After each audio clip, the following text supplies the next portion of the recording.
HSC পরীক্ষা 2026 তোমাদের যুক্তিবিদ্যা দ্বিতীয় পত্রের পরীক্ষা আজ অনুষ্ঠিত হলো। যুক্তিবিদ্যা দ্বিতীয় পত্রের প্রশ্নের সঠিক সমাধান তুলে ধরবো এই ভিডিওতে। সকল বোর্ডের সমাধান একটা ভিডিওতে দিচ্ছি। প্রশ্নের সেট হচ্ছে গ, উত্তরগুলো একটু মিলিয়ে নাও। দেখো, একের সঠিক উত্তরটা হচ্ছে খ, দুয়ের ক, তিনের খ, চারের ক।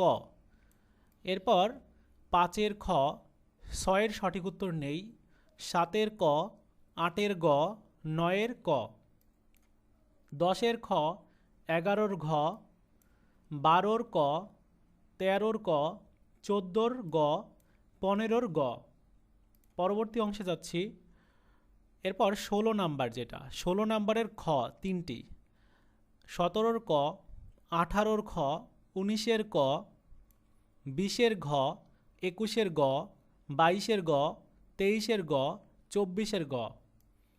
এরপর 25-এর খ অমানুষ, 26-এর গ, 27-এর ক, 28-এর খ, 29-এর খ এবং 30-এর সঠিক উত্তর ক। মিলিয়ে দেখো কয়টা এমসিকিউ হয়েছে, কমেন্টস করে অবশ্যই জানিয়ে দিও। ধন্যবাদ।